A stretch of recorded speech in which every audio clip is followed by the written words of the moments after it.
My name is Logan Bruce, and as always, I am joined by Zach Griffin. How are you today, Zach? Oh man, I am wonderful. I know that we're very excited to have our guest on today, Spencer Shaw, a good friend of yours. A good friend of mine now. Being able to talk with him and enjoy his company as we discuss. I know that as we record, I hope that it's clear to our audience. We record a little bit ahead of time uh, from when these are actually released. And right now, there's some good football going on Right. that we are missing a little bit. I don't think Logan's missing it though. I am not missing it. It is right there on the TV behind you because I got to watch my Aggies. Even if they did lose to Alabama last week, we're going to beat Florida today. That comment may not age very well, but there it is. But yeah, Zach, I know you're a big football fan. We're going to talk to Spencer in a little bit. He's a huge football fan. But I kind of wanted to just I just want to talk football a little bit today, just to kind of get our feet wet. And I know a lot of people, skip this part, that's all right. But if you love some football, Zach, who is your NFL team? Because I like college, but NFL I really like, and I know who it is. But share with us your NFL team for Spencer and everybody else. Well, I've kind of fallen out of watching a lot of football. Oh no! And yeah, I know you're disappointed that I know, but but with ministry and all, it's kind of hard to fit those times in, especially NFL, which I'm more prone to following because I lived in Green Bay, Wisconsin for 3 years. And you do not live in Green Bay without this incredible pull to be a Packers fan. And it's incredible. I mean, the city owns the team. It's, you go to the stadium, it's in the middle of a rural area. It's not like Atlanta or, some other place like that. It's like in the middle of nowhere. And what was really cool is, the players lived in the community. So yeah, behind our house was some woods, and I would drive kind of around and go down the street on the other side of the woods to go to school. I would ride my bike. I was in middle school at the time. And I would always drive by Aaron Catman and Scott Wells. Their houses were right next to each other. We go trick or treat over there and, do stuff like that. You're on your way to school and there's, two-time Pro Bowler, mowing his grass. It was just an incredible experience. And so I guess that's kind of how I got my feel for the Packers. I've got my Packer coaster here. There you go. I don't know if you remember it or not. I had a 8 by 11 foot carpet. Do you remember that? Mm-hmm. Oh yeah, in your dorm room. Yeah, yep. The Green Bay Packers carpet. I don't know what happened to that thing. I forgot. But anyways, yep, Packers fan. There definitely. you go. Yeah, they're having a pretty good season so far. Much better than my Broncos. But we're going to beat the Patriots on this coming weekend. Again, I am saying all these things, and it's going to go. This episode's going to go live, and none of it's going to have come true. but yeah, that's pretty neat. We're gonna get Spencer, and we'll talk about his football fandom as well here in a little bit. But I don't know. I just kind of wanted to talk about that for a little bit. But you haven't been really following them that much, Zach? No, not this year. Gotcha. So. Maybe that's why they're doing so good. Probably so. Maybe I just shouldn't watch them, and maybe they'll do I am a little stitious when it comes to things like that. That's why I do not watch the Broncos. And if I do watch the Broncos, I cannot wear a Broncos shirt. Otherwise, they will lose. I have to wear something neutral or something else. I just can't wear anything Broncos. Otherwise, they will lose. Well, we'll dive in. We'll get some more of football talk here in a little bit. But before we do that, I want to get into our recommendations. Zach, I kind of want you to start with yours. Okay. So later we're talking about the problem of pain, evil, and suffering in our world. And a great book to talk about that really has kind of helped frame my ideas about it. It's this book by C.S. Lewis called The Problem of Pain. And it's an incredible book because he really dives into really the Christian philosophy of evil and suffering. Talks about free will, talks about a lot of things. I think he deals more with like the moral evil more so than natural evil, which I'm sure we'll get into a little bit later. But if you're thinking about, why is there all this evil? Why is there all this hate that's going on, this division in our country? It's a good book to read. He kind of talks about our thinking, why we act the way that we do, and what compels us to be self-seeking and to recognize that things are evil or things are good, and how God plays into all of that. So great book to read. It's a classic. I think if you're really wanting to get into C.S. Lewis but you don't know where to start, it's a great one to start with. It's pretty short, but it gets to the point. So it's a good book. That's a good one. That's one of the books that I own but have not read. And there's a lot of them, including 2 tubs full over there. But C.S. Lewis is very good. I do own that book. I'm also going to go with my C.S. Lewis, but this is my favorite C.S. Lewis, Mere Christianity. And you've probably read it. A lot of people have, but it strips Christianity down to what Christ wanted it to be. He does such a great job of humanizing what we try to wrap our minds around, the messages from God, and so his writing is sometimes can be above your head, so you got to reread some of his stuff.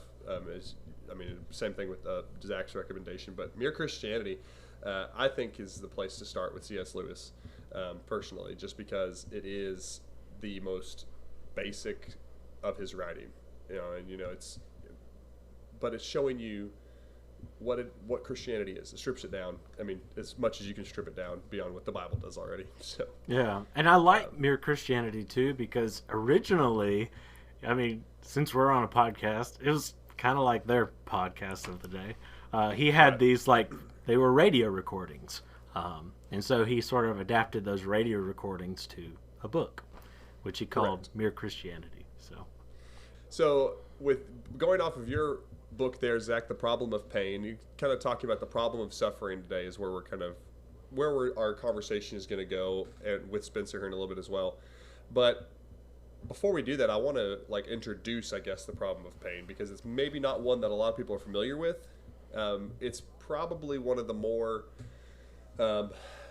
widely used evidences. I'm putting evidence in quotes, against God, because if God is all good, and God is all powerful, then why does pain exist?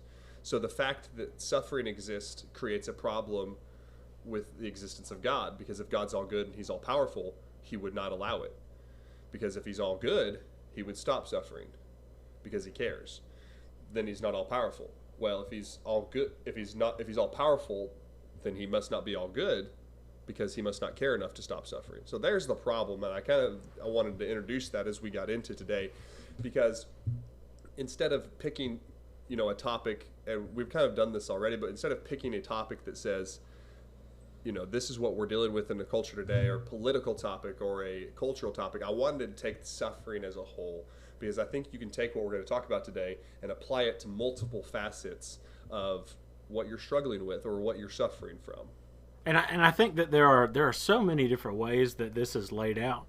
I think that you're right that the 2 primary ones are all powerful and all good. Another aspect that's often thrown in there is all knowing. If God knows that the evil exists, if he is all wise, he could find some way in his infinite wisdom, some way to create a world where there is no evil and no suffering. So I think that's another aspect of it too. But yeah, I agree that wherever you are in your life, and maybe you're not in a season of suffering, maybe you are in a season like all of us, and with the coronavirus and the division and distractions and all the other things that are happening in our country. But wherever you are in life, the problem of pain and suffering is a good topic to discuss, because when we discuss it rationally and we discuss it in the way that God presents suffering and with the knowledge of who God is, we actually come away with a greater faith and a greater appreciation of him. and a greater reliance and dependence upon His work in our lives, and a greater expectation, a greater hope for eternal life as well. Right. Well, and yes, that's absolutely all true. There's so much to unpack, and really, where we're going to be a lot of today, at least where I'm coming from, comes from the book of Job, and it's a book that a lot of people really aren't super familiar with because of how different it is. I mean, we study the first few chapters, and then we study the last few, and we leave out so much in the middle about these speeches that go between Job and his three friends, and then there's this fifth guy that comes in out of nowhere, and then God finally comes in, and so it's kind of weird, it's kind of complex, and so we kind of just cut the middle out and just study the ends of Job. But when you pull it open to what is going on, God answers a lot of questions with the problem of suffering throughout Job via what he says and what he doesn't say, and what the Holy Spirit has allowed to be into that book. So with Job, you have this problem of this guy. He's been perfect. I mean, he's well, not perfect. He's lived a great life. He's sacrifices to God. He has a good household. He manages his household well. He's not sinful. All these things. But then all of this stuff just comes raining down on him. And strictly from a human perspective, it's really weird. If you take out the heavenly narrative, it's a very weird and honestly creepy scenario that happens, because it's just like all of a sudden, boom, he goes from being on top of the world to scraping his wounds in the gutter. It summarizes the problem of suffering so nicely of what is happening. But that's where we're going to be kind of in Job, is looking at what is suffering, what can we learn from Job's suffering, I guess, today. So without further ado, I guess we'll go ahead and bring in Spencer. Spencer and I were co-ministers for almost about a year, I guess, in White House, Texas, and I got to know him really well, and we took a couple grad classes together and just really got to know Spencer well. He is now the pulpit minister and I know he's going to tell me where, because I can't remember. Tuttle Church of Christ. Tuttle Church of Christ, there you go, in Tuttle, Oklahoma, and he's doing such a fantastic job up there. But Spencer, how are you doing, man? It's good to see you again.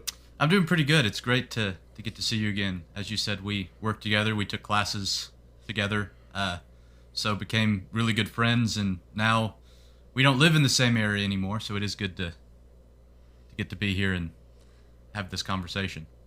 I'm excited. I live closer to your family now than you do. I get to see your family every now and again. But yeah, we're holding down the fort down here for you whenever you come visit. But tell us a little bit about yourself. How's what is, and you can make this as broad or as narrow as you want, but you kind of just give us some history about Spencer Shaw. Yeah. So I did my undergrad work at Oklahoma Christian. Played basketball at Oklahoma Christian. So big basketball guy, big sports guy in general. Pretty much all sports. Basketball's obviously my main sport, but played basketball. Got my degree at Oklahoma Christian.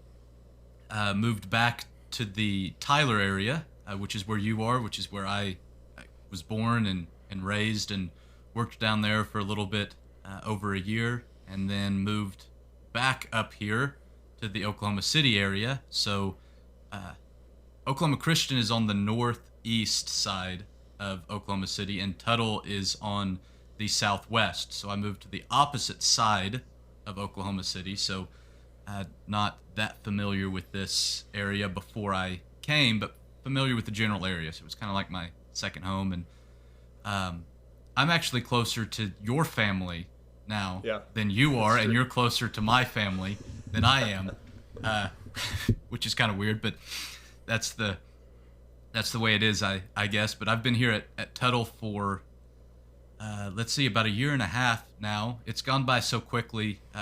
COVID kind of made, I think, church things, it made time go by slow, I think, but it made church things go by pretty quickly because we weren't able to really do much. And it's like, well, we've been through 6 months, and it's like, well, we haven't really done anything since shutting down worship and all that kind of stuff. Right. So it's kind of hard for me to believe that I've been here this long, because it doesn't feel like I've done a year and a half worth of work.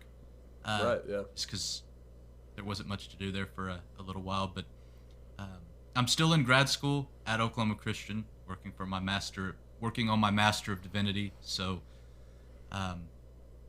one of these days when I'm about 70, I'll finally graduate. There you go. Moving in the right direction. Well, I think it's a great thing to, be a student and, to kind of keep that in mind. Since I know that, I've been away from college, I feel like my vocabulary is like going down, and I'm like, oh no, I'm not as smart as I was before. But so it's a great thing to be in school and to pursue that. We began talking a little bit about football today, and you have your own kind of this. Logan told me about this famous moment surrounding you and football, and really concerning a former classmate of yours and this last Super Bowl that we had. So why don't you tell us about that? Yeah, so I graduated high school with Patrick Mahomes, now Super Bowl winning, MVP winning quarterback for the Chiefs. We grew up together. Our dads actually even graduated from the same high school. So our families go back quite a ways. We were neighbors for a while as kids growing up, and so grew up with them, played sports with them, graduated with them. But our senior year of high school, for the yearbook, we were asked, what are you looking forward to most about your high school reunion? And I said, seeing Patrick Mahomes' Super Bowl ring. And at that point, I'm not even sure if Pat had decided to fully pursue football. I mean, football was kind of a late thing for him to decide to kind of go in that direction. His dad was a Major League Baseball player, so it was kind of always baseball. And he was really good at basketball too, and then football kind of came along and he fell in love with it and obviously made a good choice. But after they won the Super Bowl, I tweeted out a picture of our yearbook page, and it just went viral. I think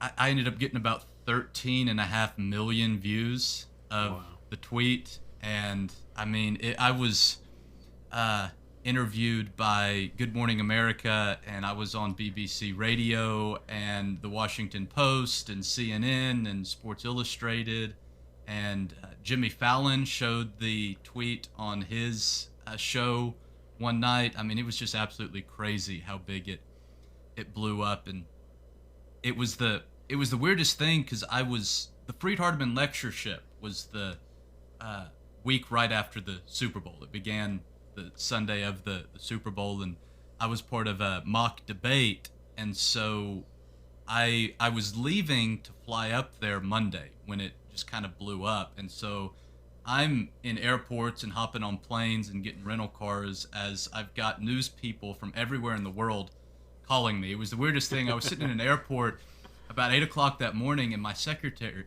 calls and is like, hey, I just got a call from BBC Radio wanting to interview you. And she's like, I don't know what I'm supposed to do with that. I'm not really trained to deal with this. And so it was just it was a weird but fun. It was a really fun experience there for about a week, and then it kind of, about middle of the week, it kind of got old because everyone asked the same questions, and so it's like, can I just send everyone like a transcript of what I'm gonna say?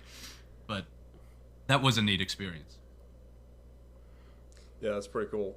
So I'm guessing I think you grew up a Cowboys fan, if I remember correctly. Yes. So if you had to pick Chiefs or Cowboys, where would you be at?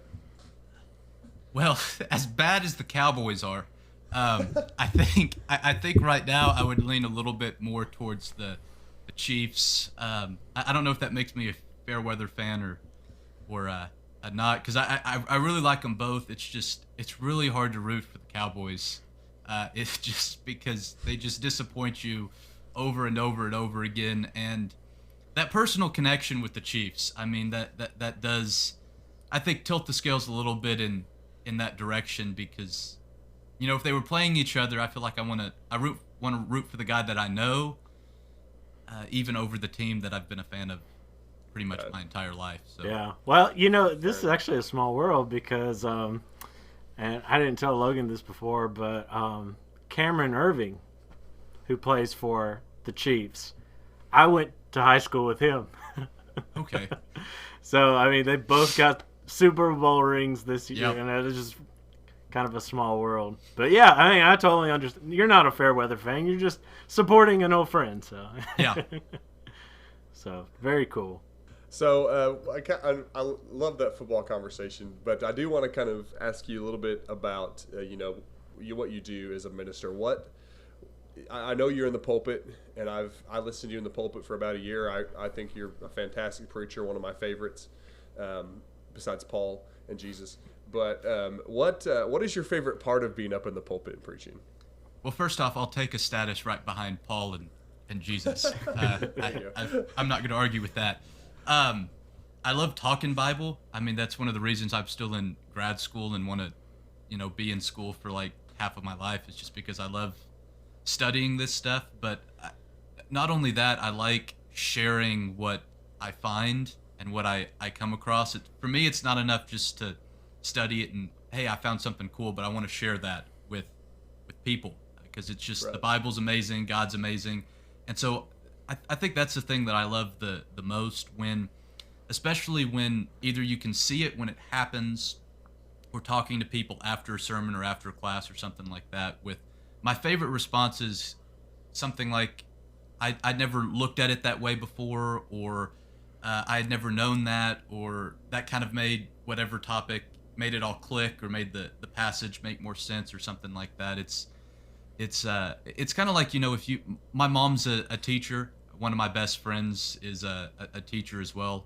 So I know a lot of elementary school teachers, and I think most of them would say one of the things they love about that job is kind of seeing those light bulb moments when everything just kind of clicks for their student in whatever it is that they're teaching. And I think that's kind of my favorite part of when understanding God, understanding the Bible or whatever, just really begins to click for people. That's just what I love to be able to see when they start getting that kind of same passion that I have for this stuff, because it all kind of starts to make sense. There is kind of that joy that you get when there is those click moments, and somebody comes away with it having grown just a little bit, and you just think, well, that just kind of makes it all worth it. Preaching is such a big part of the ministry, but as you and I, and everybody knows, being a preacher, you do other ministry as well, and it's not just being somebody at the pulpit, but creating Mm-hmm. relationships with the church, and so in that regard, what do you think is the most rewarding part about working with the church, and perhaps also maybe some challenges that the church faces as well? Well, I'll actually start with the second half, the kind of challenges, because when you mention relationships, especially me only being at the congregation that I'm at for a year and a half, and the majority of that being COVID, it's been very difficult for me to build relationships with the congregation here, just because we haven't been able to. For a while, we couldn't meet together at all, and then I have some health issues that kind of keep me, even now, from really being able to be around people unless I absolutely have to. So worship and stuff like that, but outside stuff, I can't be around people, and it's going to be a long time in the future, I think, before I'll really be able to do that like I would like to. And so it's been difficult. It's going to continue to be difficult, and so COVID's made it difficult, and then that goes into preaching and stuff like that, because it's like it's hard to know what do these people need, or how do they need me to say something or something like that when I don't really know them that well. And I'm in a more rural area, and I'm more of a urban city kind of guy too, and so there's kind of that gap that is hard to cover when you can't really be around them with everything going on, or not like you would like to. But when you can build those relationships, and I've been able to do that with some here, not like I said, not like I'd like to, because for most of my time here we haven't been able to be together. But I just love when you can build those relationships together, kind of centered around a passion for the work of the church, a passion for the mission of God, and be able to work together for the same goal. Because I think that's the way the church was designed, is we're meant to come together and work towards the same goal of the mission and work of God here on earth. And so many times, because of all the difficulties that come with human relationships in general, that can be difficult sometimes. But when that's able to happen, at least when you're able to see moments like that, because we all know in church work, it's one moment you may see it, and then the next week something implodes. That there's always some problem that comes up. But when you get those little moments where you've got those relationships and you're all working together towards something, you're doing some activity, some outreach thing, and you all come together to make a big difference. That's what I love to be a part of. That's what gets me excited about ministry and church work and stuff like that. When you see those moments, and when you make it through those moments, I think it makes the difficult times that much easier. It's kind of like with your family. When you've made it through those difficult moments with your family, it makes it a lot easier when you get on each other's nerves and stuff, or whatever, because you've built that kind of relationship. Absolutely. And that's, your answer is actually perfect lead in to what, you heard us introduce it, but I kind of am ready. I think we're ready to kind of dive into this now and start dissecting this. But with all this suffering, with all this pain, with all these problems, dating back to, it's been a year. I saw something on Facebook the other day, and it said, "I can't wait till 2020 becomes a verb." Man, that you 2020 that. And stuff like that. This has been a crazy year. There's been a lot of suffering. There's been a lot of pain, more than we're used to in our first world bubble. So, with as you kind of talked about all that, maybe we're not going to solve this problem today. I doubt it.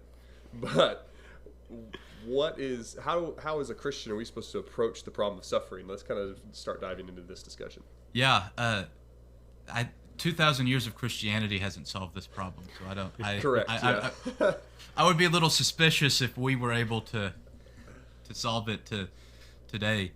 You asked how the Christian needs to approach the idea of suffering, and kind of in my mind, there's kind of three things that are important to the question of suffering. One's already kind of been brought up, the idea of free will, kind of in this world that we live in, where people get to make their own decisions. Suffering, evil, pain is kind of built in to that kind of world. And so, you could try, if you wanted to, I guess, to kind of have a discussion of, well, is this the best of all possible worlds, or why did God create a world like this, or something like that. In my opinion, those questions are just kind of a waste of time, because we can't understand God, which is, I'm assuming, where we're going to go in the discussion in Job anyways. But that's just kind of the world that we live in, and I don't think that's a satisfactory answer to suffering. I think that's how someone answers suffering is, well, we live in a world, people get to make their own choices, sin exists, and kind of leave it at that. And I think that's a good way to understand why, but that's not or how there's suffering and pain in the world. But I don't think that's an adequate answer for most people to why suffering happens.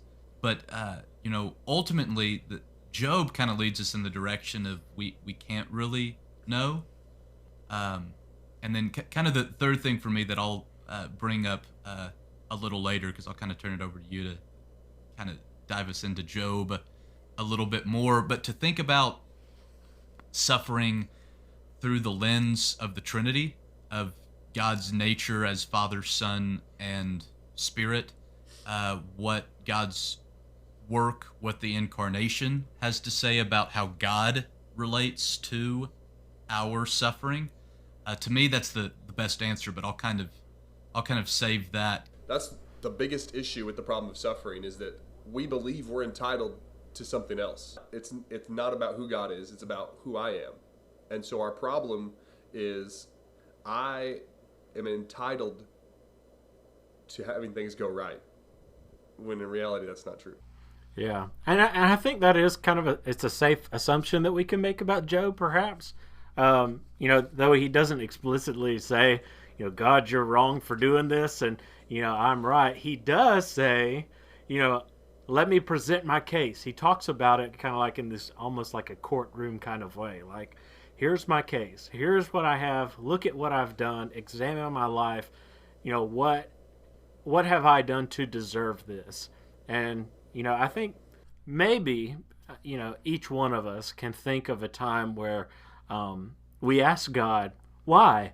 Why am I enduring this suffering? And there have been times in my life where I've, thought about that. And I've cried tears, and all I can utter is, why, God? And still don't have answers as to why those things have happened. But, we can allow those things to deter us, or we can turn to God to find peace. And I think the wonderful thing about Job is, he's not ever told what happened at the very beginning of the book when God asked Satan, have you considered my servant Job? He doesn't know any of that. And he doesn't get this straightforward answer as to why. Rather, it's more of, who are you to question me? And yet, at the same time, he still trusts God. Well, and Spencer may have even more to say about this, but I the way that Job approaches is very humble, and while on one hand he doesn't really explicitly say, God is just. This isn't God's. This is me. Or he continues to plead his innocence. He doesn't explicitly ever say, no, God is just. But he makes sure to continue with a humble heart, and he seems to try hard to not overstep what he's supposed to say, and that's why I keep coming. That's where at the end he does repent. If he had nothing wrong to say, why would God rebuke him, and why would he repent? He did say, and maybe it's what he didn't say, but along the way he did something that he shouldn't have. And so I think that when we look at that, there's an aspect of why do we have this attitude that says, I shouldn't be suffering? Who said that? That I get who told the Christians that they would not suffer? Because Jesus didn't. Jesus said the opposite, and that's why you get you have Nero burning people, and Roman emperors killing Christians at mass because of who Christ was, and they were accepting it because they knew it wasn't about who they were. And so I think that the problem of suffering, the further removed we are from Christ, the worse it's going to get, because our entitledness builds. And I don't know, maybe I'm wrong on all that. Maybe y'all can correct me, but I don't know. I just feel like the further we get removed from Christ, the more entitled we have been. And that's just my perspective. But especially for Paul, I think suffering is kind of an identity marker of the Christian. For Paul, to follow the man who went to the cross means you must pick up and bear your own cross. I mean, that's what it means to be a follower of Christ, particularly in Pauline theology. In Paul's letters, you see that. And that's not to say that suffering is a good thing. I don't think we want to go there, even though we can grow. Our faith can grow through suffering. To say that suffering's a good thing because we can grow or something good can come out of it, I think that's very problematic, because we can kind of get to a lot of problem areas. I think a better way to think of it is just that God can use the suffering to cause growth, to bring something good out of it. Not that the suffering in and of itself is good, because I don't think that was God's intention in the beginning for us to suffer. If we want to say suffering and evil is a result of sin, we can't at the same time say that suffering is good, but I think we can say that God can use suffering for good, no matter what it is that we're going through. But we do have that thought of, I'm a good person is typically how it goes, so I don't deserve what it is that I'm going through. And so on the one hand, we understand that good things don't always happen to good people, and bad things don't just happen to bad people. But when we respond in that way, we're kind of contradicting ourselves, because to say, I'm good, I don't deserve this, is to, in essence, say, well, only good things should happen to good people. And sometimes that's the way that it works. I mean, I think sometimes we can jump to an extreme of saying, well, that's not the way it works, so that's never the way that it works. No, a lot of the times, because I do good things come to me, but that's not always the case. That's not exclusively the case. And when I'm a bad person, a lot of the times my bad choices come back to bite me, to cause bad things to happen to me. But again, that's not always the way that it works. You actually see that tension in the wisdom literature of the Old Testament itself. Proverbs is a very black and white book. It's you do good things are going to happen. You do bad things are going to happen. And that's, I would say, a lot of the times generally true. And that's kind of what Proverbs are. They're general truths. Generally, if you do these things, you'll get good results. Generally, if you do these bad things, you're going to get bad results. And then Psalms kind of begins to muddle that up a little bit. Psalms kind of starts with that same black and white type of theology, and then you kind of get the Psalms of, well, but I'm following God, and yet I've got all these enemies, all these bad things are happening to me. And Psalm 71 that kind of sits in the middle of the Psalter, you kind of begins like that, and then the psalmist says, I went into the sanctuary of God, and I understood that the end result for the evil is, God's going to destroy them. And the end result for the good is that God's going to bless them. And so you kind of get a shift in the Psalms of, yeah, it doesn't always work that way, but in the end, it's kind of all going to work out. Then you get Job that muddles everything up even more, because you've got this righteous guy suffering, but then in the end, he's blessed. I mean, he gets all these possessions and stuff like that from God after he goes through it. So you still kind of have that ultimately it's going to work out. And then you have Ecclesiastes. It's just like, yeah, we don't know anything.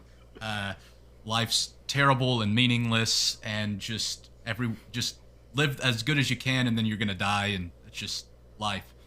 But you get that same kind of tension of, how do we understand the suffering that we go through? And, Job, one thing I think we miss in Job that kind of helps in the way of us not understanding this, I don't know if that's a good way to put it, but I'll put a little plug for the podcast that I do, Thinking Theologically. We did a podcast on Satan in the Old Testament, and I think based on that Hebrew word and the way Satan's talked about in the Old Testament, I personally think, and most scholars who study Job would say the same thing, that we make a mistake in identifying the Satan in Job as the evil Satan of the New Testament. He seems to probably be a part of the heavenly council. And so you have this suffering in one way or another coming from God, kind of. I mean, we could debate about how exactly God's involved in it, but even if you wanted to say Satan in Job is the Satan of the New Testament, God still unleashes him and says, God's the one who brings up Job. It's not the Satan. God says, hey, Satan, you look bored. Have you considered my servant Job? Why don't you go cause some suffering for him? I mean, that's kind of the way it starts. And as you mentioned, Job never finds that out. And so both Job and his friends, I think, are struggling with that. Well, bad things are only supposed to happen to bad people. And so the friends are like, well, Job, you must have done something wrong. But Job, I think, agrees with the friends. Yeah, bad things just happen to bad people, but that's why I can't figure out my own situation. I shouldn't be suffering like this. And so Job wants to plead his case to God and be like, hey, God, this isn't fair. This isn't right. And ultimately, when God comes on the scene, he tells everyone, just be quiet. Listen to me. And God never explains why the suffering happens, but he condemns Job and the friends for trying to explain why it happens. I think that's where Job kind of got it wrong, of trying to explain God, trying to explain why this is happening. And God ultimately says, I'm God. You can't understand the way the world works. You can't understand how I'm involved in the world. You can't fully understand what I'm doing. And so I think the answer in Job is, don't try to explain why suffering happens. I think we make that mistake as Christians. We or someone else is suffering, and we want to say, well, this is why. And maybe we jump to that free will argument of, well, sin exists, or that's all true.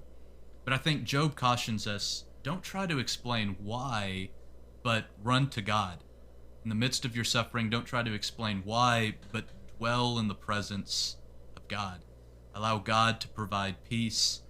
Dwell in the love that God has for you.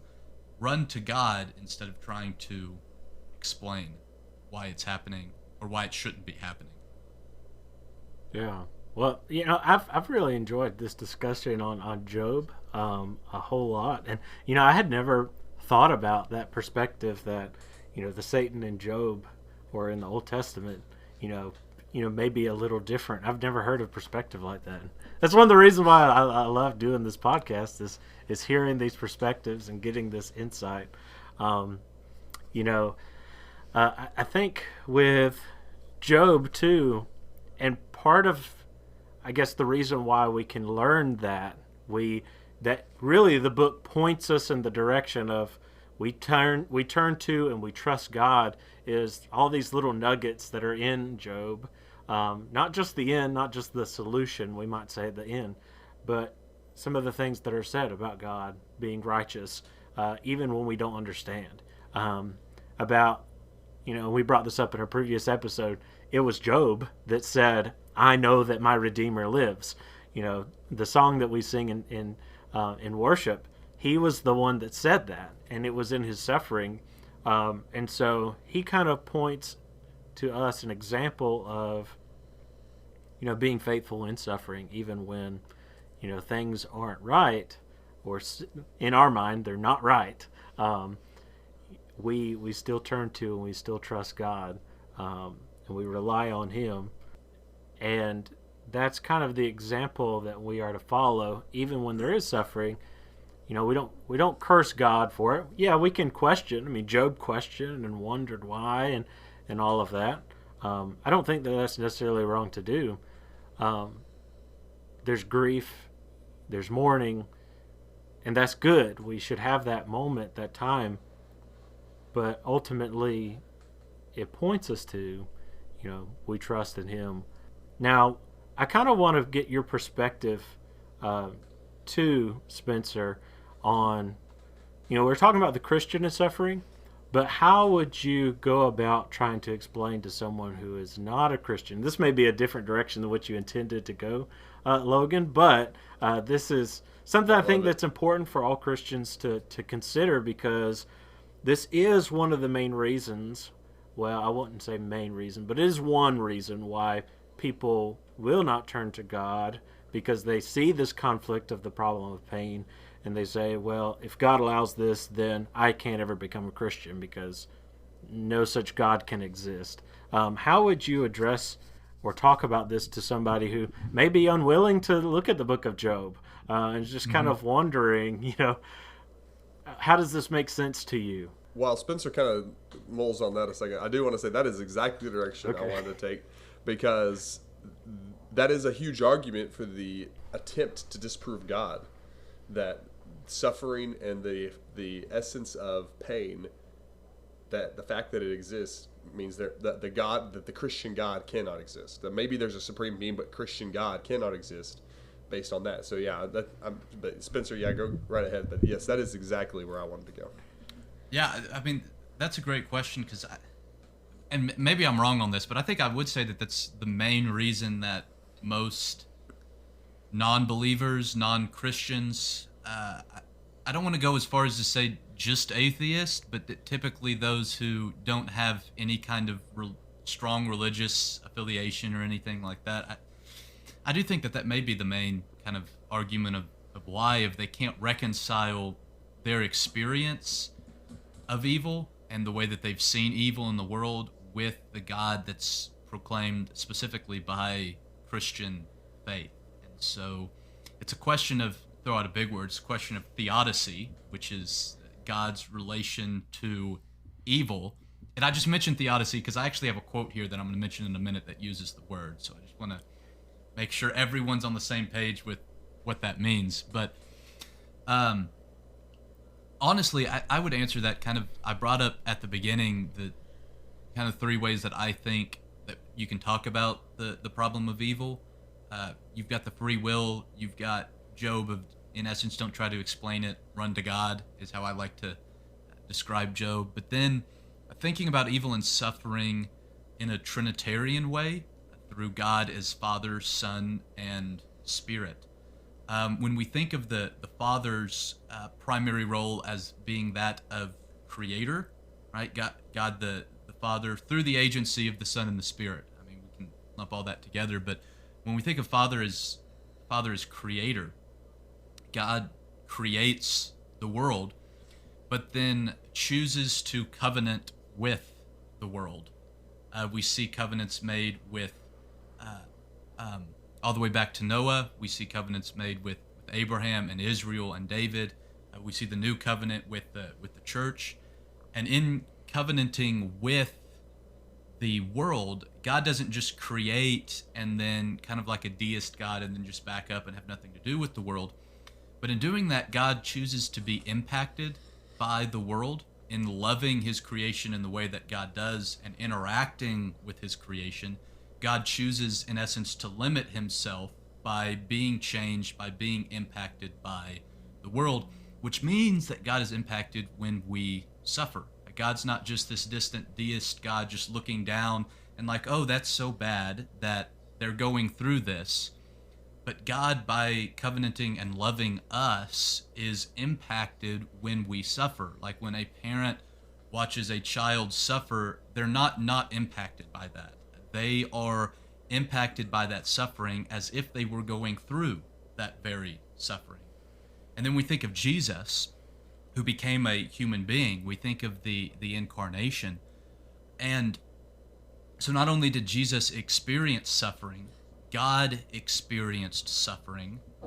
But you can agree with this or disagree with this. I'm not saying this in one way or another, but historically in Christianity, it's been considered orthodox, it's been considered correct thinking that in Jesus, his divine nature and his human nature were in essence fused together. They became one and they can't be separated. And the idea is if you can peel apart Jesus' divine and human nature, then you can peel apart salvation.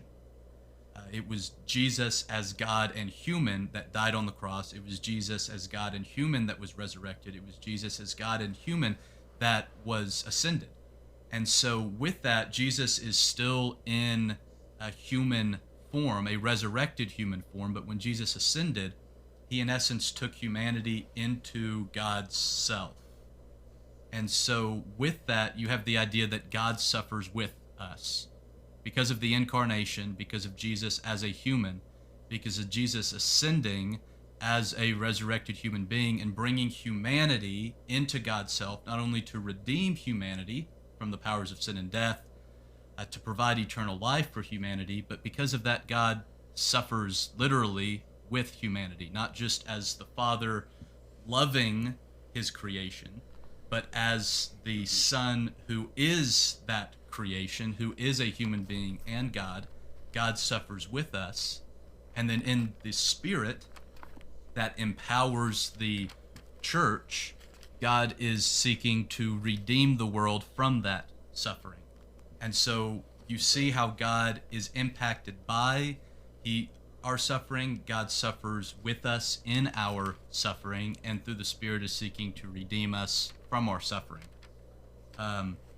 And that kind of goes with the quote that I have here is by a theologian by the name of Joe Jones. In his Systematic Theology, a Grammar of Christian Faith, says that Trinitarianly understood, evil is permitted by God, engaged by God, and finally defeated by God. This is the only theodicy that makes sense of the full range of God's true-line life with and for the world. And so that's just kind of a different skew of who the Christian God is, because, as I said, as you mentioned, the primary argument is that, well, the Christians claim that God is all-knowing, he's all-powerful, he's all-loving, and yet we suffer.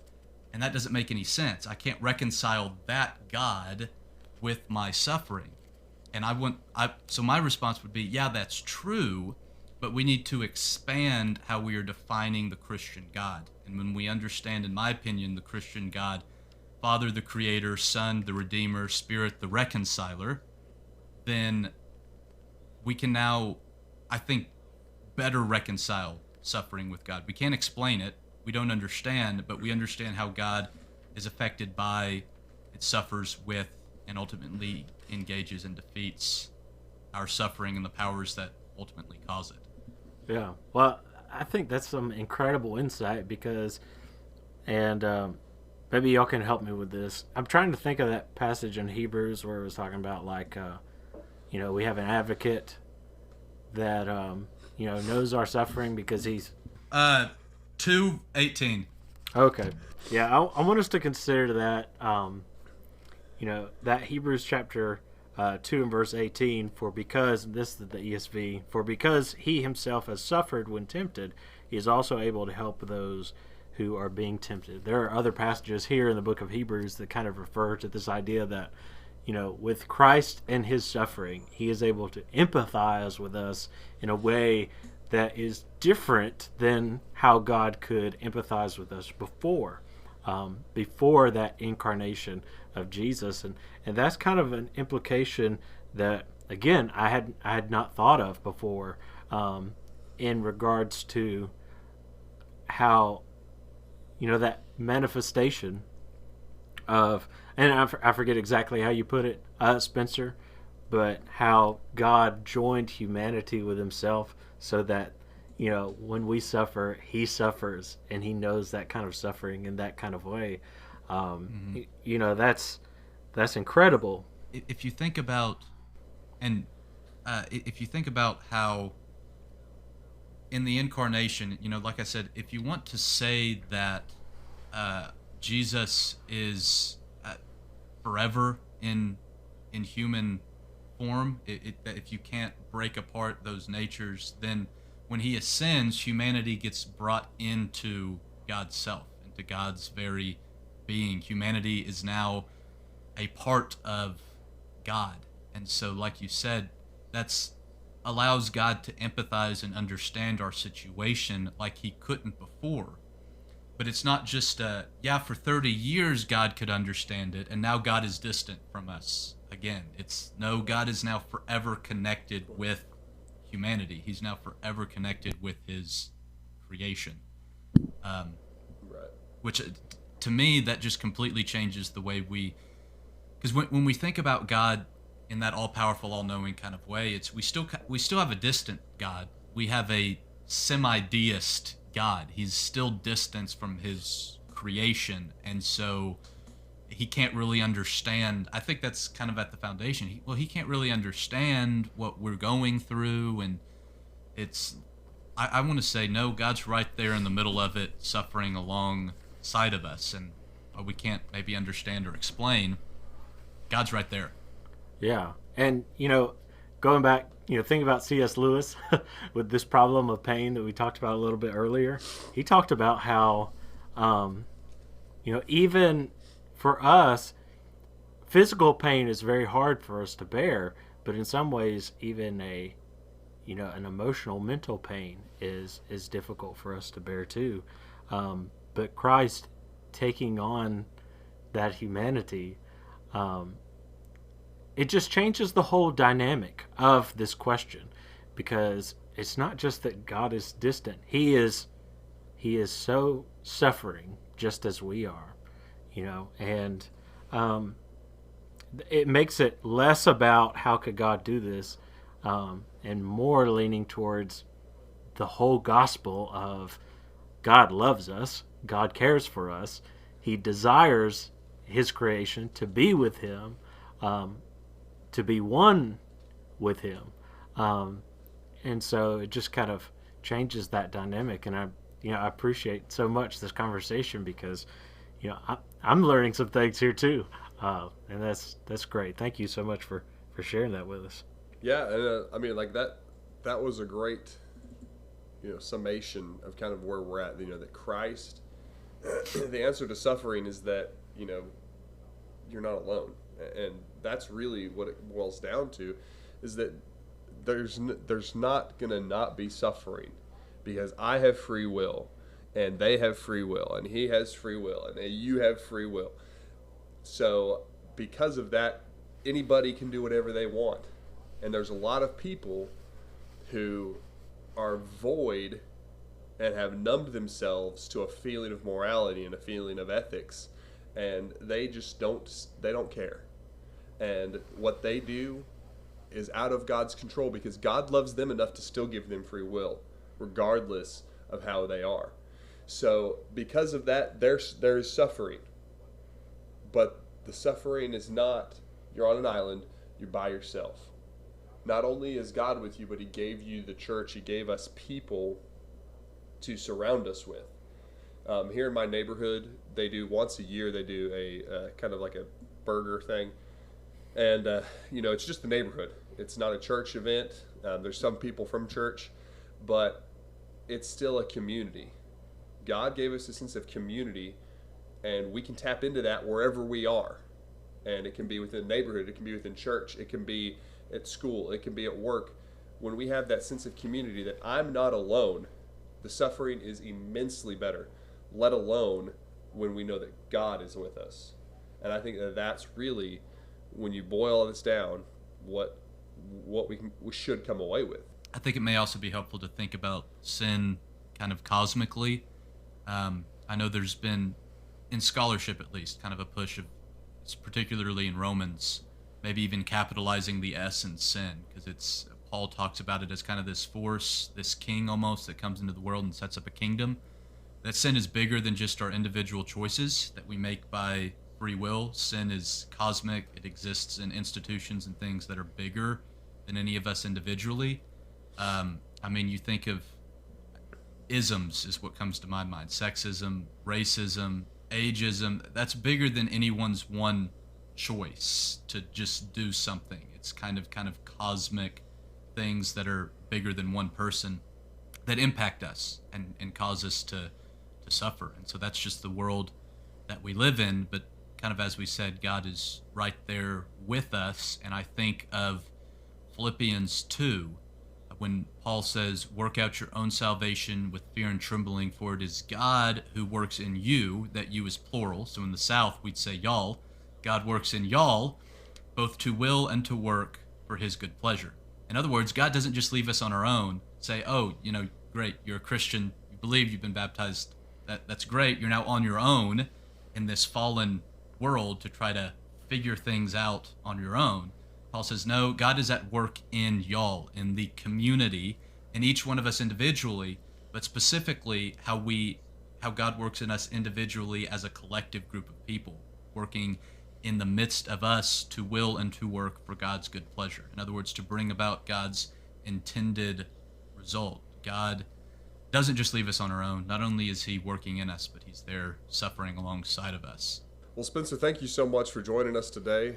I appreciate all your comments and thoughts. And, I've always thought that I've always known that you just had this extra level that personally, I'm just you know what, I'm comfortable.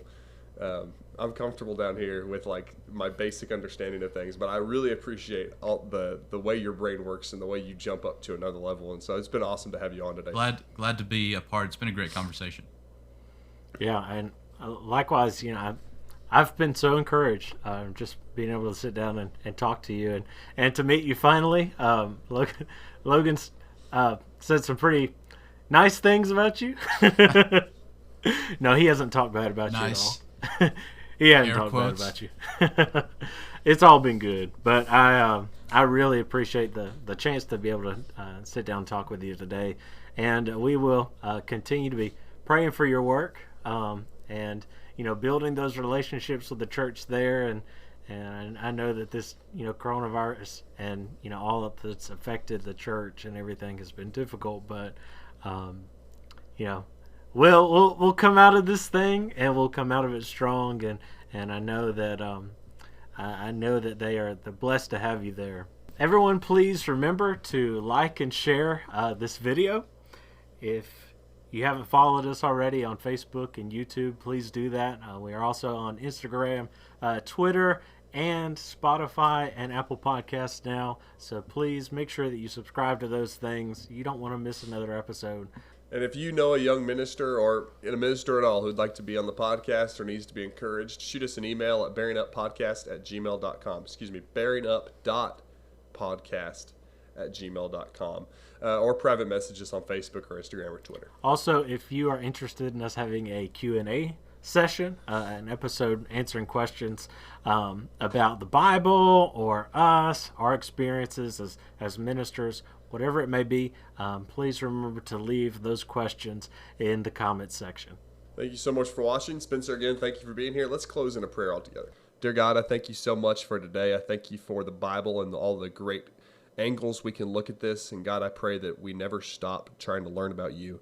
Thank you for Spencer and his passion for you and his passion for proclaiming you to the people wherever he's at. And God, I just pray that you bless him in everything he does. Help us today. In Christ's name we pray. Amen. Thanks for watching, everyone.